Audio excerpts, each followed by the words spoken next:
улсын ерөнхийлөгч Алтмаагийн Батболго үг хэлнэ. Ерөнхийлөгч таныг эндэрт урьж байна.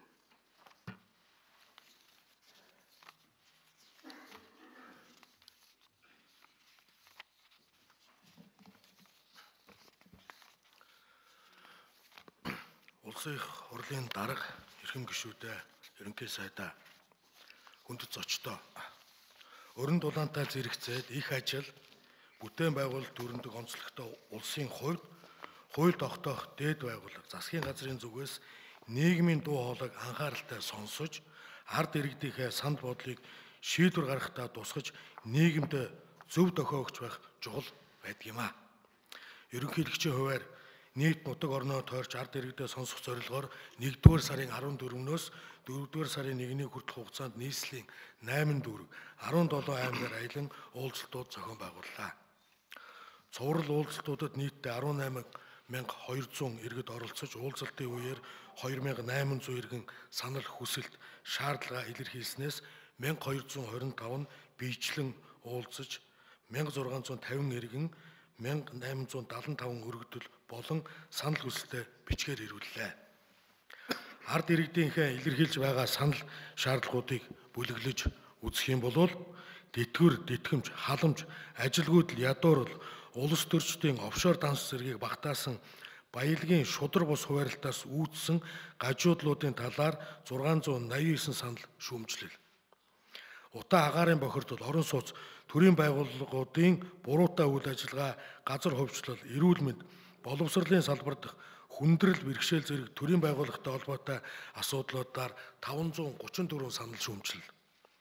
Улсын хурал, засгийн газар, төрийн эрх бүхий байгууллагуудын үйл ажиллагаа, албан тушаалтнуудын буруутай шийдвэр, төрийн албан хаагчдын ёс зүй, шударга ёсыг сахиулах, хуулийн засаглалыг хэрэгжүүлэх, үндсэн хуулийг сайжруулах асуудлаар 487 санал гомдол шүүмжлэл.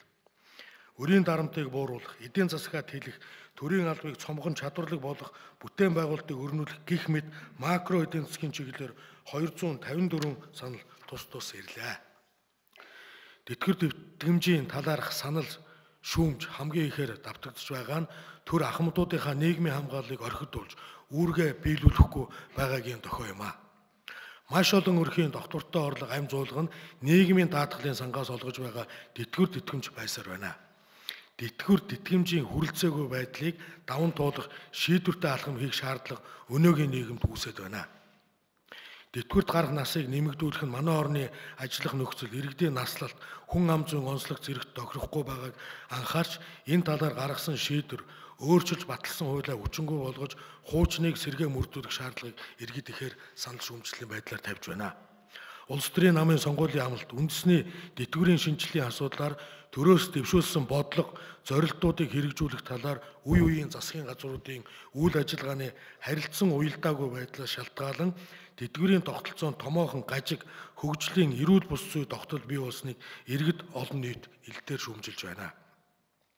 Олон жил ажил хөдөлмөр эрхэлж, баялаг бүтээж, нийгмийн даатгалын шимтгэлд үлсэн даатгуулагч нь цөөн жил ажил хөдөлмөр эрхэлсэн, тэтгэврийн даатгалын шимтгэл баг төлсөн хүнээс илүү тэтгэр авдаг тэтгэврийн даатгалын шударга тогтолцоог иргэд бас хүсэж байна.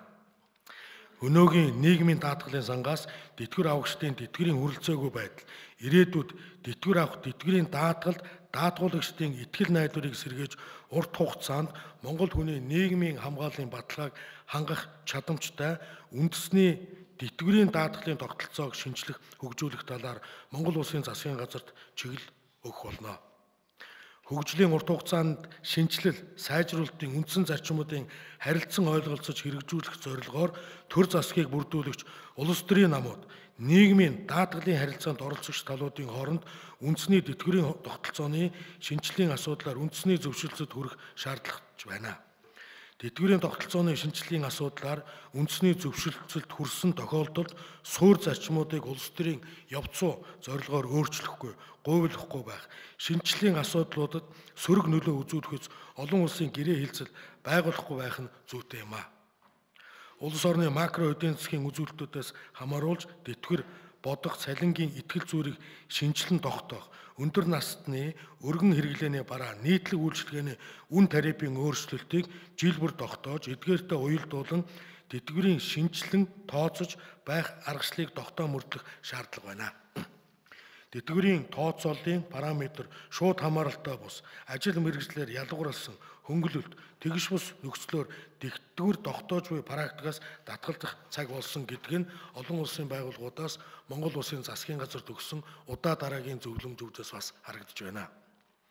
Улсын хурал засгийн газраас үндэсний тэтгэврийн тогтолцооны шинжилгээний үр дүнд тэтгэврийн хүрэлцээтэй байдлыг хангаж 2020 он хүртэл нийгмийн даатгалын сангаас олох тэтгэврийн доод хэмжээг үе шаталтаагаар 500 мянган төгрөгт хүрэх шаардлагатай байна. Үүнийг 4-р сарын эхээр явуулсан судалгааны дүнж бас нотолж байна. Судалгаанд хамрагчдын 82.9% тэтгэврийг нэмэгдүүлэх нь зөв гэж үзсэн байна. Урт хугацаанд үндэсний тэтгэврийн даатгалын тогтолцоог шинчилж, эрүүлжүүлэх замаар Монгол хүний амьдралын баталгааг хангах, үндэсний тэтгэврийн тогтолцоог бүрдүүлэх нь баялаг бүтээгчдийн ирээдүйн сайн сайхны баталгаа болох юм а. Уулзалт бүр түндэгдсэн бас нэгэн асуудал бол хөгжлийн бэрхшээлтэй хүүхдүүдийн сургууль цэцэрлэгийн асуудал байлаа. Хөгжлийн бэрхшээлтэй хүүхдүүдийн сургууль цэцэрлэгийн асуудлыг засгийн газар тогтоол гаргаад шийдэх боломж бас бүрэн байна. Бүх аймаг дүүрэг сумдын цэцэрлэг сургууль тусгай ангиудад зориулсан анги гаргаад өгчөд л энэ асуудал дороо шийдэгдэх юм а. Хөгжлийн бэрхшээлтэй иргэдийн ажлын байраар хангах асуудлыг ч гэсэн шийдэх цаг нь болжээ. Хөгжлийн бэрхшээлтэй хүний эрхийн тухай хууль, хөдөлмөрийн тухай хуулийн 111-р зүйл, засгийн газрын аж ахуй нэгж байгууллагаас хөгжлийн бэрхшээлтэй буюу одоо хүнийг ажилуулаагүй оронтой тутамд сар бүр төлбөр төлөх тухай 2009 оны 26 дугаар тогтоол зэргийг мөрдүүлэх журамд өөрчлөлт оруулах замаар шийдэж болохоор харагдж байгаа юм а. Гадаадаас ажлын хүч авах авбал хөдөлмөр эрхлэлтийг дэмжих санд ажлын байрны төлбөр төлдөг жишгээр хуульд заасан хэмжээгээр хөгжлийн бэрхшээлтэй хүн ажилуулаагүй байгууллага ажилуулаагүй ажлын байрныгаа тоогоор ажлын байрны төлбөр төлдөг заалтыг оруулахад энэ асуудал шийдэгдэхээр байна. Хөгжлийн бэрхшээлтэй иргэдийн төрийн бус байгууллагууд нэгдэж үндэсний нэгдсэн холбоо байгуулвал тэр холбоонд энэ хуримтлагдсан хөрөнгийг ажлын байр үүсгэх зорилтоор олгодог бас журамтай болгоё. Үндэсний холбоо нь хөгжлийн бэрхшээлтэй иргэдийн дор хойж 85%-ийг игнэндээ нэгтгэсэн нөхцөлд мөнгийг захиран зарцуулах эрхийг нээгддэг болгож бас хуульчилъя. Тэтгэврийн хэмжээ амьдрал хүрэлцэхгүй байгаа, ядуурл ихсэж ажлын байр олдохгүй байгаа зэрэг асуудлуудыг уг үндэсэнд баялагын тэгш бус хуваарлтад байгаамаа. 2011 оноос хойш Монгол улсын дотоодын нийт бүтээгдэхүүний хэмжээ 10 тэрбум доллароос дээш байжээ. 2011 оноос хойш. Хямралтай гэгдсэн сүүлийн 4 жилд 11 тэрбум доллароос бас буусангүй. Гэтэл ядуурл 37% төрж ядуу өрхийн тоо 250 мянгад бүртгэжээ. Малын тоо өссөн, улсын нийт орлогч буураагүй. Гэтэл хүн амын 3/1 нь ядуу дарчиг амьдарсаар байна. Энэ юуг илэрхийлж байна вэхээр баялагаас олж байгаа орлого нийтэд хүртээмжгүй байна гэсэн үг. Мөнгө хаашаа ороод байна вэ? Нийтэд хүртээлтэй байж чадж байна уу? Зэрэг асуултуудад ямар ч хариулт одоогоор алгаа. Хадгаламж эзэмшиж байгаа иргэдийн зөвхөн 2% нь нийт хадгаламжийн 96%-ийг эзэмшиж байна гэдг нь хэд цөөнхөд баялаг хөрөмтлөгдөд байгааг илтгэж байгаа тоон үзүүлэлт юм а. Нийгмийг чирч явдаг, баялагийг бүтээдэг, доктортой байдлыг хангадаг дундаж давхаргын хэмжээ нөлөөлөл огт байхгүйтэй адил болсон байна гэсэн үг. Гэтэл үндсэн хуулийн 6 дахь зүйлийн нэгд газрын баялагын нийт ард түмний өмчгөө заасгсан байдаг. Энэ заалтыг Монголын төр хэрэгжүүлэх үгүй юу гэдэгт бас дулаад байна.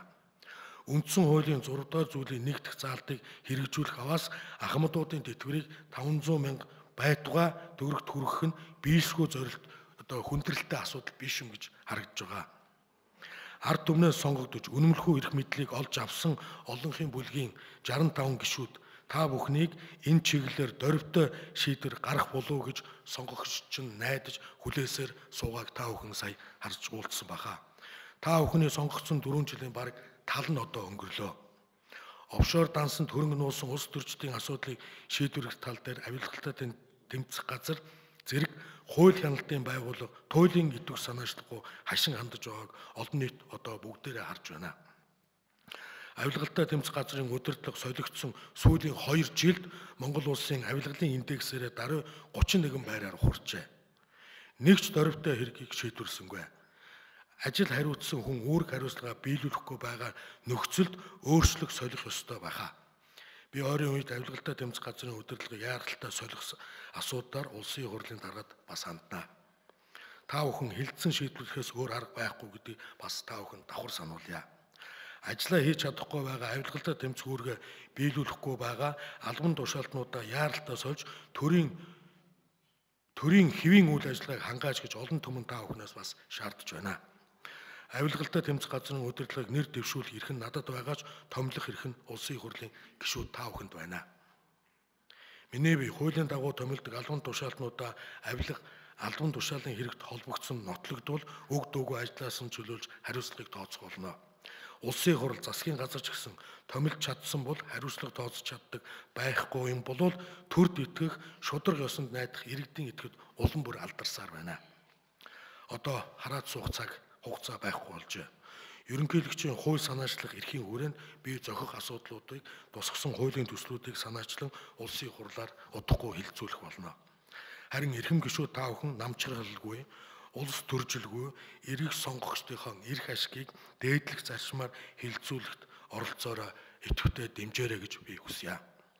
Хууль тогтоомжийн тухай хуулийг баримтлан боловсруулж улсын хурлын хаврын чуулганаар хилцүүлэхээр 3 тогтоол хуулийн төслүүд дээр иргэдээс би одоо санал авч байна. 1. 2009 оноос хойш хүүхэд бүрт олгодож ирсэн хүүхдийн мөнгийг ямар нэгэн ялварлал, алагчлалгүйгээр дахин хүүхэд бүрт олгох эрх зүйн орчин бүрдүүлэхийн тулд улсын хурлын тогтоолын төслийг санаачилсан. Хүүхдийн мөнгийг халамжийн нэг төрөл болгон хүүхдийг өмч хөрөнгө, эд хөрөнгөний байдал нийгмийн гарлаар нь ялварлан мөнгөнд итгэмж олгож байгаа нь Монгол улсын үндсэн хуулийн 14-р зүйлийн 2 дахь хэсэгт болон нэгдсэн үндэсний байгууллагын хүүхдийн эрхийн тухай конвенцийн хүүхдийг аливаа хэлбэрээр алагчлахгүй байх заалтуудыг зөрчилдөж байгаа юм а. Иргэдийн зүгээс хүүхдийн мөнгийг хүүхэд бүрт олгохыг хүссэн өргөдөл хүсэлт игээр ирүүлэх болсон зэрэг нь энэхүү улсын хурлын тогтоолыг санаачлан боловсруулах үндслэл болсныг бас зориг дурдъя. Өчигдөр засгийн газрын хурал даанаар хүүхдийн мөнгийн нийт хүүхдүүдийн 80% олгохоор шийдвэрлсэн санхүүгийн боломж бас байгааг илтгэж байна. Хүүхдүүдэд ялгаралгүйгээр бүх хүүхдэд буюу 100% нь хүүхдийн мөнгөийг олох тогтоолын төслийг удахгүй та бүхэнд өргөн барина. Дэмжээрэй. 2. Монгол улсын ерөнхийлөгчийн тамгын газарт ирдэг олон тооны санал хүсэлт шүүмжлэлийн тодорхой хувийг цаазын ялыг сэргээхтэй холбоотой иргэдийн санал хүсэлт шүүмжлэл эзэлдэг учраас ийхүү хүсэл бас санаачлахар болсон юм а. Ерөнхийлөгчийн хуваар орон нутгийн иргэдтэй хийсэн уулзалтуудын үеэр ч гэсэн бага насны хүүхдүүдийг хүчирхийлсэн тохиолдолд цаазаар авах ял оноодог байхыг биечлэн болон бичгээр шаардсан иргэд маш олон байна.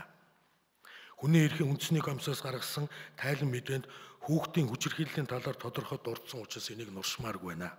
Харамсалтай нь маш эмзэг олон тоонууд давтагддаг. 4 сарын өмнө хууль зүйн дотоод хэргийн яамд хүүхдийг хүчирхийлсэн тохиолдолд хэрэгтэнд цаазан ял оноодог байдлаар цаазан ялыг сэргээх саналыг хургуулсан. Гэвч тус яамны зүгээс албан ёсоор хариу ирүүлээгүй ямар нэгэн санаачлал бас гаргасангүй. Тийм учраас Монгол улсын ерөнхийлөгч хууль санаачлах эрхийнхээ дагуу хуулийн төсөл санаачилж, хууль тогтоомжийн тухай хуулийн дагуу Монгол улсын ерөнхийлөгчийн тамгын газрын президент цэг эмэн гэсэн захим хуудасаар иргэдийн саналыг сарын турш албан ёсоор авч мөн уг асуудлаар хилцүүлэг зохион байгуулсны дараа бага насны хүүхдийг хүчинсэн гэмт хэрэг цаазан ял онох эрүүгийн хуулийн өөрчлөлтийг улсын хурлын энэ хаврын чуулганд өргөн барьж хилцүүлнэ. Судалгаагаар иргэдийн 89% нь хүүхэд хүчирхийлэлд цаазан ял оноохыг бас дэмжсэн байна. Хэдийгээр цаазаар авах ял нь хүмүүнлэг бус гэгдэж байгаач хөхнөөсөө ч гараагүй нялх хүүхдийг хүчирхийлж байгаа нь Монгол зан заншил хийгээд соёлт хүн төрөлхтний ёсноос гадуур зэгшүүрт үйлдэл юм а. Үндсэн хуулийн 16 дугаар зүйлийн нэгдэх хэсэгт Монгол улсын эрүүгийн хууль заасан онц хүнд гэмт хэрэгт үйлдсэний учир шүүхийн хүчин төгөлдөр тогтоолоор ялын дээд хэмжээ оногдуулснаас бусад тохиолдолд хүний амнаас буснуулахыг хатуу хориглоно гэж бас заасан байт юм а. Ийхүү үндсэн хуулиар цаазан ялыг хэрэглэх бүрэн боломжтойг заасан ч салбар хуулиар гадныхны шагалт тулгалдаар хязгаарлаж хааж байгаа нь бас учир дутагдaltaй. Та бүхэн Монголын ард түмнөөс сонгогдсон юм болол иргэдийнхээ санал шаардлагыг энэ тэргуунд мөрдлөг болох учиртай гэж би боддог. засгийн газрыг Европын холбоо томлоогүй учраас Монголынхаа эрх ашигыг энэ тэргүүнд тавих нь зүйтэй байхаа. Аливаа шийдвэрийг гаргахдаа үндэсний онцлог, үндэсний эрх ашиг гэсэн хоёр зүйлийг гол болгох нь чухал гэж би бодож явдаг. Тусгаар тогтоосон бүрэн эрхт улсын хувьд монголчууд хууль тогтоомж, ялын бодлогооч хинээс ч асуулгүй зааварлуулахгүйгээр бие даасан байдлаар шийдвэрлэх бүрэн эрхтэй. 3. Төрийн болон орон нутгийн өмч хөрөнгөөр бараа ажил үйлчлэгээ худалдан авах тухай өөрчлөлт оруулах тухай хуулийн төслийг боловсруулж, хуулийн дагуу 1 сарын хугацаанд иргэдээс санал авахар бас бэлтгэж байна. Энэ хуулийн төслөөр 6 зүйлийг шинээр нэмж зохих заалтуудыг өөрчлөх юм а. Тухайлах юм бол дотоодын үйлдвэрлэгчдэд давуу эрх олгох, урт хугацаанд доктортой дэмжих, тэргүүн төгрөг хүртэл өртөгтэй тендерийг мэргэжлийн холбоодод хариуцуулах зэрэг зүйл орно. Олон жижиг мэргэжлийн холбоод нэгдэж үндэсний нэгдсэн холбоо байгуулах, гишүүдээ кластер байдлаар зохион байгуулж тендерт доктортой хугацаанд бараа нийлүүлэх боломжийг бий болгох нь өнөөдөр чухал байна. Тендерийг 1 жилээр шалгаруулах нь ажлын байрыг доктортой хадгалах нөхцөлийг бүрдүүлж чаддгүй. Иймд тухайн бараа үйлчлэгийг жил бүр хэрэгтэй үнэн юм бол зоригтойгоор 5 жилээр үйлдвэрлэгчдийг шалгаруулад ажилуулах юм бол нэгд олигархуудын савраас жижиг дунд үйлдвэрлэгчдийг хамгаална. Хоёрт маш олон ажлын байрыг урт хугацаанд доктортой хадгалах ийм боломж байгаамаа. Хавар болж барилгын ажил эхэллээ. Улсын хурал шинээр ямар бүтээн байгуулалт хийх вэ гэж хайж явах бус нэгэнт батлагдсан бүтээн байгуулалтын хөтөлбөрүүдэд сэргээгээд өргөжлүүлээд хэрэгжүүлэх боломж бас бүрэн байна. Сая улсын хурлын даргын илтгэлд бас дурддагдлаа. Та бүхэн бүтээн байгуулалтын бэлэн төслүүдийг эхлүүлэх аваас иргэдийн 90.8% нь гар өргөн дэмжихэд бэлэн байгааг бас судалгаа харуулж байна. 90.8%. 2010 онд улсын хурал батлагдсан шинэ бүтээн байгуулалт дунд хугацааны хөтөлбөр дуусаагүй бас дүгнэгдээгүй орхигдсон байна. Санаачлагч нь ажлын хэсгийг ахлагч Бямбцогт гишүүн одоо үлдсэн бүтээн байгуулалтыг сэргээн хэрэгжүүлэх тал дээр итвэх санаачлагтай ажиллах байх гэж найдаж байна.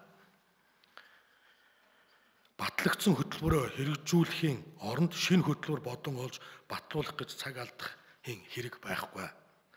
Төмөр замын талаар төрөөс харимтлах бодлогыг боловсруулж 2010 онд мөн батлуулсан.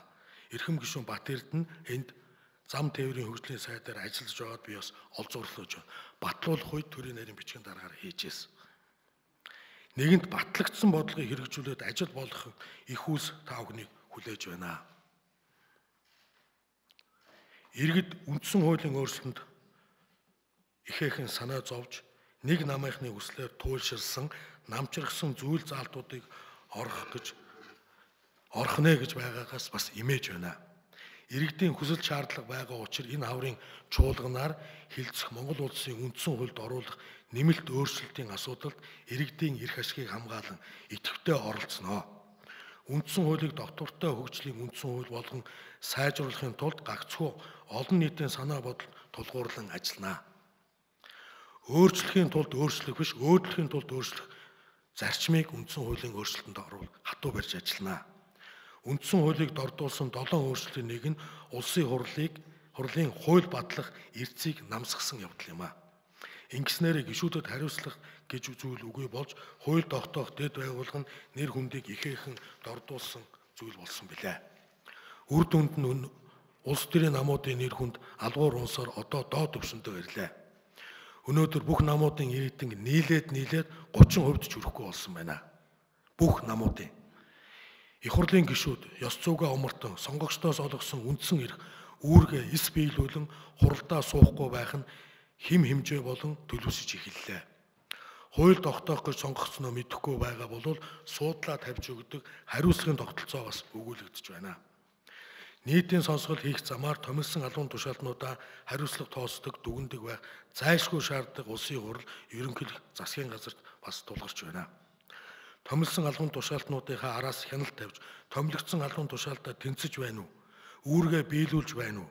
Ёс зүйтэй ажиллаж байна уу гэдгийг нэхэн шалгаж байхгүй бол хаасаагүй дээр дооргүй хариуцлага алдаг. Ёс зүйгүй авирлах нь хэрэг сэтэж иргэдийн бухимдлыг бас төрүүлж байна. Ерөнхийлөгчөөс томилдог шүүгчдийн ёс зүй, иргэдээс гарч буй шүүмжлэлийг нягтлан хөрөнгө оруулалтын мэдүүлэгтээ мэдүүлсэн хөрөнгөө нотолж чадахгүй бол үндслэгүүгээр хөрөнгөцсөн шүүгчтэй хариуцлага тооцож ажлаас нь чөлөөлөх болно гэдгийг бас энд тодтогч хэлье. Дэлхийд даяар төрийн албыг доктортой байлгахад анхаарч шатлан дэвших зарчмыг хатуу хэрэгжүүлдэг. Гэтэл манайд шинэ улсын хурал, шинэ засгийн газар бүрэлдэх бүрд бүтцийн өөрчлөлтөөр төрийн албан хаагчдыг хомроглон халдаг зуршил тогтоод удаж байна. 2014 онд төрийн албанд 140 мянган хүн ажиллаж байсан. Гэтэл одоо төрийн албан хаагч ямар ч баталгаагүй 189 мянган ажлын байр бий болжээ.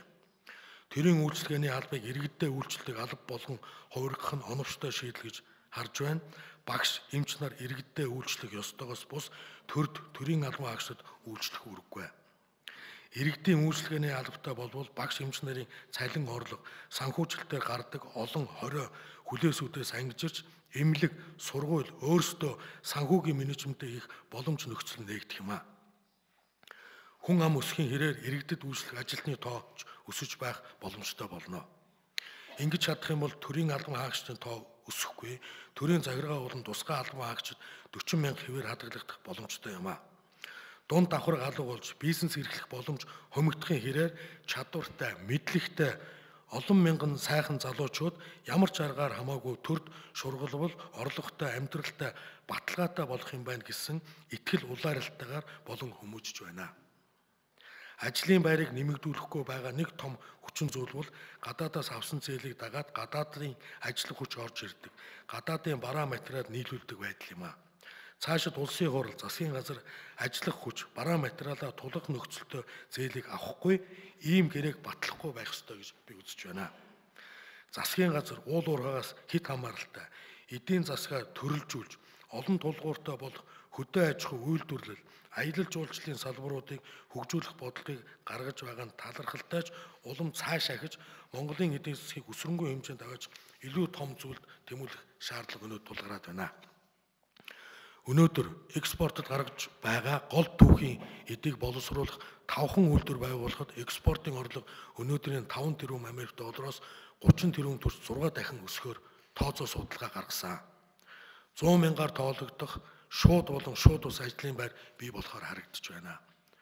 Энэ бол ойрын 5 жилд хэрэгжүүлж болох ойрын зорилт юм а. Засгийн газарт удаа дараа энэ төслүүдийг танилцуулсан.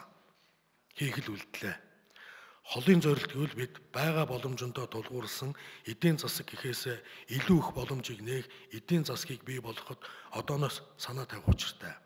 Энэ бол гарцаагүй шин зууны технологиуд юм. Ирээдүйн хандлагыг угтсан бодлого гаргаж үндэснээ агсан эренбийн эдийн засаг технологийн орчинд дэвшүүлэх, хүний нөөцийг эртнээс сургаж бэлдэх ирээдүйтэй санаачлагуудыг тэр өөгшүүлэн яаралтай дэмжмээр байна. Хиймэл оюун ухаан, робот техник, биг дата, квантум компьютер, композит материал, ангаа ухааны дэвшлүү зэрэг шин зууны технологийн салбарт зөв газараа зөв бодлого оновчтой төлөвлөлт хөрөнгө оруулалт хийж хүний нөөцөө бүрдүүлж чадвал алстай Монголын эдийн засгийг хэдэн зуун дахин томруулах нөөц бидэнд байгаа билээ. Ирээдүйн тухай ярихад нэг зүйлийг онцгой анхааруулмаар байна. Улаанбаатар хотын цэвэр усны хангамж 2030 он гэхэд шавхуудах судалгаа тооцоо гаргалаа. Энэ асуудлыг улсын хөрөнгөөр хайгуул зураг төсөл нь хийгдсэн байгаа. Туул голын бэлэн усан сангийн төслийг мянганы сорилын сангийн 300 сая Америк долларын хөтөлбөрт хамруулан шийдвэрлэх нь чухал байгааг засгийн газарт эртнээс анхааруулж хэлий шийдвэрлэн итгэж байна. Ус бол аюулгүй байдлын нэгэн баталгаа өдөр тутмын юугаарч орлуулшгүй хэрэгцээ болохыг санаж асуудалд хүндрэхээс нь өмнө урьдчилан шийдвэрлэх хэрэгтэй байгааг дахин сануулъя. Өрн дулаан цаг ирсэнтэй зэрэгцээд утаа агаарын бохирдлоо мартаж бас болохгүй. Сэрүү орохтой зэрэгцээд утааны асуудал дахиад л босоод ирнэ. Агаарын бохирдлын асуудлыг шийдэхдээ олон айлыг орон сууцнд оруулах, ажлын байрыг олноор бий болгох, олон монгол хүнийг ажилтаа болгох зарчмыг гол болгоход хэцүү зүйл ерөөсөө байхгүй лээ.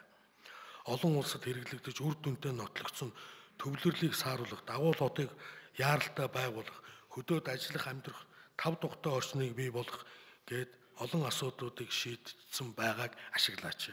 Судалгааг үзээч. Битгий удаагүй зуух, удаагүй түшгэх мэт улиг болсон зүйл цаг мөнгөө битгий өрөөч гэдгийг зориуд дахин анхааруулж хэлье. Энд гагцуу сэтгэл дутж байгаамаа. Тулгымдсан асуудлыг шийдэхдээ төсвийн мөнгийг хэмнэх, иргэдэд ээлтэй үр дүнтэй талаас шийдвэрлэхийн оронд ажил хариуцсан хүмүүс нь өөрсдөө унац гаргахад илүү анхаардаг авилга зуршилтай засгийн газартай хатуу тэмцээч гэж бас хүсье. Хуулийн засаглал, шудраг ёс, төрийн ёс зүйн хэн хэмжээ алдагдаж дорд орсон өнөөдрийн улт ороодлын гол шалтгаан уг үндэс нь болоод байна гэдгийг ард түмэн хэлж бас сануулж байна. Орон нутагт 70 гаруй суманд сонгогдсон төлөөлөгчдийн иргэдийн хуралд нь эрх мэдлээ хэрэгжүүлэхэд нь саад болсоор даруй 2 жил гаруй боллоо. Сүхбаатар аймгийн засаг дарга газар иргэдийн төлөөлөгчдийн хурлын үйл ажиллагаа бүрэн завхралд өртлөө. Шудраг ус явдал хууль хэрэгжихгүй байдал хэтэрхий хавтгаарч илэрхий хэрэгүүд шийдвэрлэгдэхгүй байгаагаас ард олонны төрд итгэл улам бүр суларч байна. Иргэд та бүхнээс хуулийн засаглал, шудраг ёсыг хэрэгжүүлэхийг мөн хатуу шаардж байна. Хуулиа хэрэгжүүлж мөрдүүлж чадахгүй юм бол засгийн газар улсын хурал гэж байх хэрэг байгаа мó гэдгийг ил тодор асууж ярилцах болжээ. Гадаад орнуудад суух элчин сайдуудын асуудлыг зөвшөлдсөөр засгийн газар улсын хурал саналаа хөргүүлсэн ч нэгээс бусна шийдэгдээгүй үдийг хөрлөө. Төрийн хойшлуулшгүй, хинтээ хуваагдалшгүй үүрэг бол иргэдээ ажилтай орлоготой байлгах явдал юм а. Ажлын байрыг олноор бий болгох нь бүх эрх мэдэл та бүхэнд өнөөдөр төвлөрсөө. Том төслүүдэд үндэсний эрх ашигт нийцсэн байдлаар хөтлөгийг мөнгө олох, илүү их ажлын байр бий болох бизнесийн шин талбарыг нээе. Инновацийг бүх салбарт хэм хэмжээ болтол нэвтрүүлье. Иргэд ажилтай бол орлоготой. Орлоготой бол амьдрал аандаа сайжирнаа. Амьдрал сайн бол эрүүл мэнд боловсролд анхаарах нөхцөл үүснэ. Боловсралтай эрүүл иргэд нь улс орны хөгжлийг урт удаан хугацаанд доктортой авч явж чаднаа. Ийм энгийн дарааллыг хэрхэн зөв шуурхай удирдлагаар хангахаа төрийн байгууллагууд нь мэддэг, зүтгэдэг байвал энэ Монгол улс маань сэвхийгээд босоод ирэх боломж нөхцөл нь бүрдсэн ийм улс юм шүү. Одоо гагцхүү бид нар ажил хийх л үйлдэлээ. Анхаарал тавьсанд баярлалаа.